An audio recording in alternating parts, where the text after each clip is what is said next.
अस्सलाम वालेकुम दोस्तों, welcome to our channel CN9।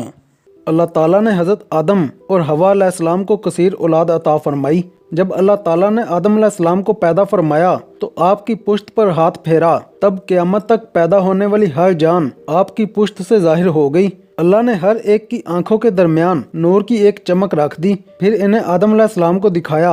आदम अलैहिस्सलाम ने कहा, या रब, ये कौन है? अल्लाह ताला ने फरमाया, ये तेरी औलाद है। हज़रत आदम और हवा अलैहिस्सलाम के यहाँ हर बार एक लड़का और एक लड़की पैदा होते थे और इन्हें ये हुक्म था कि हर लड़के की शादी दूसरे लड़के के साथ पैदा होने वाली लड़की से करें और दूसरे की शादी पहले के साथ पैदा होने वाली लड़की से करें, यानी उस लड़की से शादी करना जायज़ न था जो लड़के के साथ पैदा हुई हो।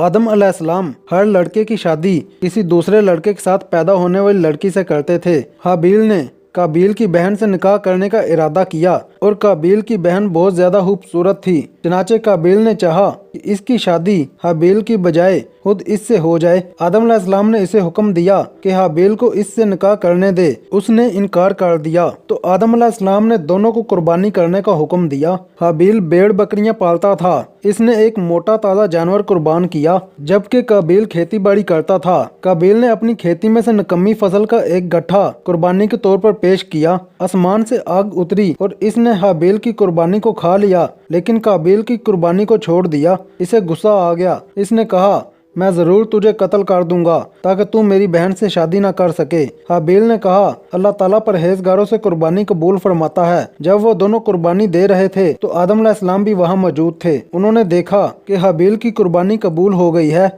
और काबील की नहीं हुई। तब काबील ने हज़रत आदम अलैहिस्सलाम से कहा, इसकी कुर्बानी इसलिए कबूल हुई है कि आपने इसके हक में दुआ की थी और आपने मेरे हक में दुआ नहीं की। एक रात हाबील को जानवर चराते हुए वापस आने में देर हो गई। आदम अलैहिस्सलाम ने इसके भाई काबील को भेजा कि मालूम करे इसे क्यों देर हुई है। वो गया तो इसे हाबील मिल गया। इसने कहा, तेरी कुर्बानी कबूल हो गई है, मेरी नहीं हुई। हाबील ने कहा, अल्लाह ताला अहले तकवा से कुर्बानी कबूल फरमाता है। इस पर काबील को गुस्सा आ गया।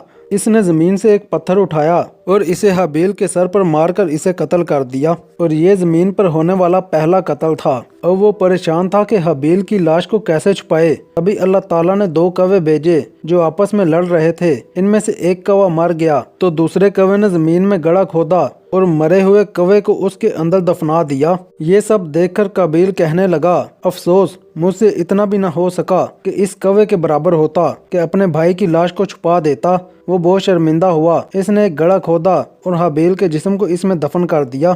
जिस दिन काबील ने अपने भाई को कत्ल किया, इसी दिन इसे सजा मिल गई। चनाचे इसकी पिंडली इसकी रान से चिपक गई और इसको ये सजा भी दी गई कि सूरज जिस तरफ होता काबील का चेहरा उसी तरफ रहता। इस तरह इसे दूसरों के लिए इबरत बना दिया गया। इसे जल्दी सजा मिल गई क्योंकि इसने गुनाह का इर्तिकाब किया था, सरकशी की थी और अपने सगे भाई से हसद किया था। हाबील के कत्ल के बाद हज़रत आदम और हवा अलैहिस्सलाम के यहाँ एक बेटा पैदा हुआ। हवा अलैहिस्सलाम ने इसका नाम शेष रखा और फरमाया, अल्लाह ने मुझे हाबील का नेमुल बदल अता फरमा दिया है जिसे काबील ने कत्ल कर दिया था।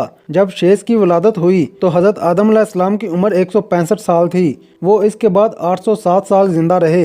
हज़रत आदम अलैहिस्सलाम और हवा अलैहिस्सलाम के यहाँ दो दो करके 120 जोड़े पैदा हुए। हर बार एक लड़के और एक लड़की की वलादत हुई थी। इसके बाद इंसानों की तादाद में बहुत ज्यादा इजाफा होता गया और वो जमीन में बिखर गए और दूर दूर तक आबाद हो गए। जब आदम अलैहिस्सलाम की वफात का वक्त आया तो आपने अपने बेटे शेष के हक में वसीयत की।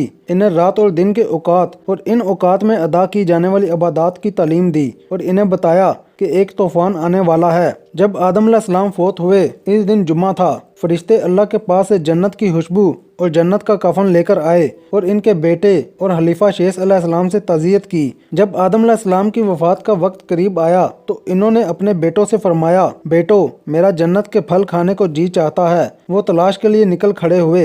इन्हें सामने से फरिश्ते आते मिले जिनके पास आदम अलैहिस्सलाम का कफन और खुशबू थी और इनके पास कुल्हाड़े, कसियां और टोकरियां भी थीं। उन्होंने कहा, आदम के बेटो, तुम्हें किस चीज़ की तलाश है? तुम क्या चाहते हो और कहाँ जा रहे हो?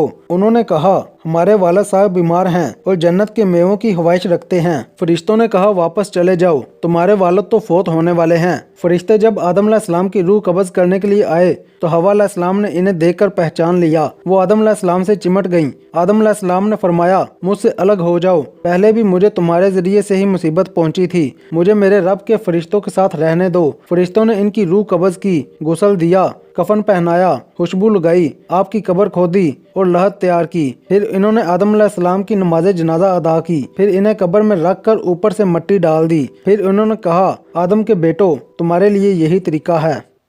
اگر آپ کو ہماری ویڈیو اچھی لگی تو لائک کریں، بہت اچھی لگی تو سبسکرائب کریں۔ شکریہ۔